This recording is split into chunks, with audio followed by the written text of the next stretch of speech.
نام ہے حیدر کا اور عقیدہ خراب ہو، بات تو یہیں پہ ختم ہو گئی۔ دیکھو نا باہر سائن بورڈ لگا ہوا ہوتا ہے، وہ بندے کی پہچان ہوتی ہے۔ ہاسپٹل کے باہر لگا ہوا ہو اسپتال کا بورڈ، لکھا ہوا اسپتال، اندر اسپتال ہی ہوگا نا، تو باہر لکھا ہوا ہے غلام، بات تو یہیں پہ ختم ہوگی، اعتراض تو کسی کا بنتا ہی نہیں۔ اور سید فیض الحسن شاہ صاحب رحمۃ اللہ تعالی علیہ، آپ ماشاءاللہ تقریباً 44 سال کے قریب، لگ بھگ 44 سال کے قریب آستانہ مقدسہ ڈھوک مری شریف پہ جاتے رہے۔ آپ اپنے مواعظ حسنہ سے ہمارے جو بزرگ ہیں آج بھی وہ یاد فرماتے ہیں۔ آپ ایک بات نا بڑی زبردست بیان فرمایا کرتے تھے، آپ فرمایا کرتے تھے ہم بیٹے علی کے ہیں مرید صدیق کے، بیٹے علی کے ہیں مرید صدیق کے، سیدنا علی شیر خدا رضی اللہ تعالیٰ عنہ بارگاہ رسالت میں آپ میں حاضر ہیں۔ میرے آقا علیہ الصلوۃ والسلام نے فرمایا علی میں نے 3 بار سوال کیا، میں نے 3 بار اللہ رب ذوالجلال کی بارگاہ میں عرض کی مولا اجازت ہو تو علی کو مصلی پہ لاؤں، مولا اجازت ہو تو علی کو مصلی پہ لاؤں۔ آقا علیہ الصلوۃ والسلام نے فرمایا علی ہر بار یہی جواب آتا تھا، نہیں میرے محبوب میرے یار، یہ حق ابو بکر کا ہے، یہ حق ابو بکر کا ہے، یہ حق ابو بکر کا ہے۔ لوگوں کون ابو بکر؟ اسلام لانے میں سب سے پہلا کون؟ سیدنا صدیق اکبر۔ میرے آقا نے جس مقام میں بھی اعلان فرمایا صدیق اکبر جان کی باری آئی ہجرت کی رات، اور یہاں تک علماء نفسیات یہ بات بیان فرماتے ہیں کہ صدیق اکبر اس طرح فنا ہو چکے تھے، اتنے فنا ہو چکے تھے۔ غار والی حدیث روایت آپ نے ہر بار کئی بار سنی ہوگی، جو بات میں آپ کو سمجھانا چاہتا ہوں، صدیق اکبر کس مقام پہ فائز تھے۔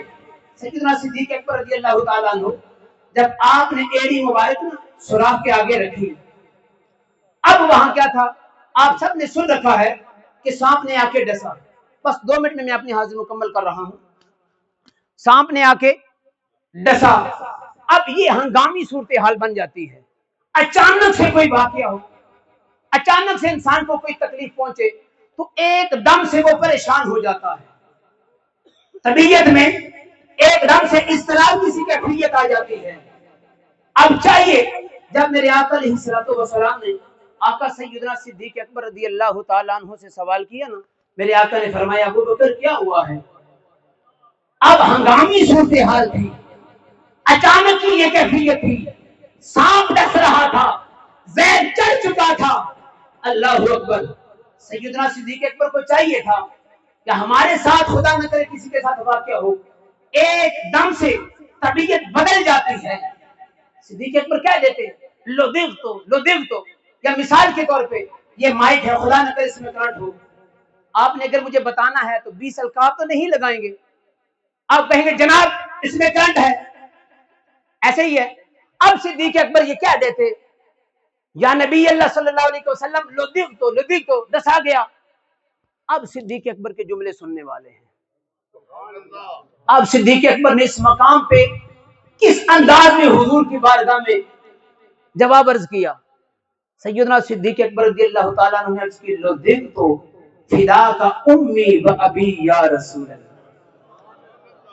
اس مقام پہ بھی سیدنا صدیق اکبر رضی اللہ تعالیٰ عنہ نے لوگوں پھر بھی یہ باتیں کی جائیں، جو گھر سے نکلتے وقت فیسیں طے کر کے نکلے، اور جب باری آئے سیدنا صدیق اکبر کی، میرے آقا نے جس مقام پہ بھی اعلان ارشاد فرمایا، سیدنا صدیق اکبر رضی اللہ تعالیٰ نے ہر چیز کی قربانی پیش کی۔